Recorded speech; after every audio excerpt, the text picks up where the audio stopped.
गीता इन 18 बातों को अपनाने वाला सभी दुखों और वासनाओं से हो जाता है।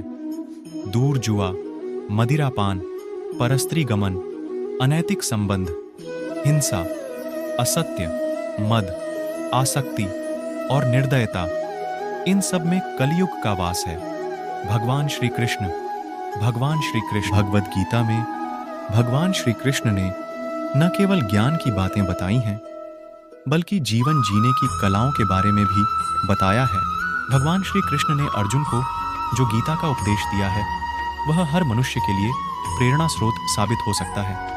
गीता में भगवान श्री कृष्ण अर्जुन को उपदेश देते हैं कि जो भी मनुष्य भगवद गीता की 18 बातों को अपनाकर अपने जीवन में उतारता है, वह सभी दुखों से, वासनाओं से, क्रोध से, ईर्ष्या से, लोभ से, मोह से, लालच आदि के बंधनों से मुक्त हो जाता है।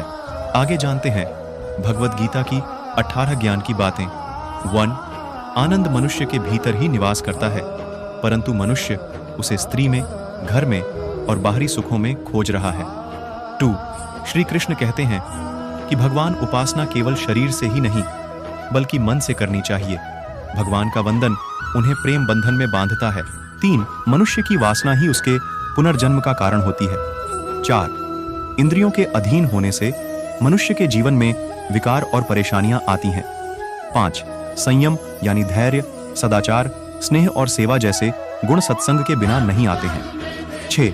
श्री कृष्ण कहते हैं कि मनुष्य को वस्त्र बदलने की आवश्यकता नहीं है, आवश्यकता हृदय परिवर्तन की है।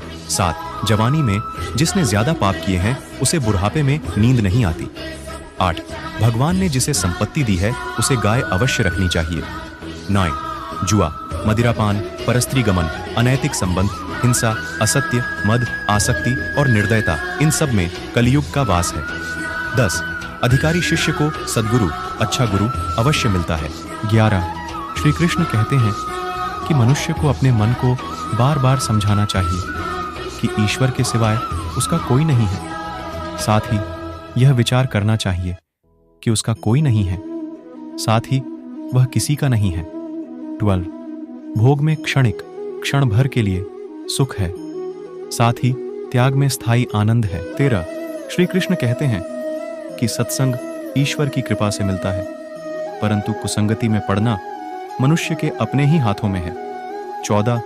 लोभ और ममता, किसी से अधिक लगाव, पाप के माता पिता हैं, साथ ही लोभ पाप का बाप है। 15. श्री कृष्ण कहते हैं कि स्त्री का धर्म है कि रोज तुलसी और पार्वती का पूजन करें। 16. मनुष्य को अपने मन और बुद्धि पर विश्वास नहीं करना चाहिए, क्योंकि ये बार बार मनुष्य को दगा देते हैं। खुद को निर्दोष मानना बहुत बड़ा दोष है। 17. यदि पति पत्नी को पवित्र जीवन बिताएं, तो भगवान पुत्र के रूप में उनके घर आने की इच्छा रखते हैं। 18. भगवान इन सभी कसौटियों पर कसकर, जांच परख कर ही मनुष्य को अपनाते हैं।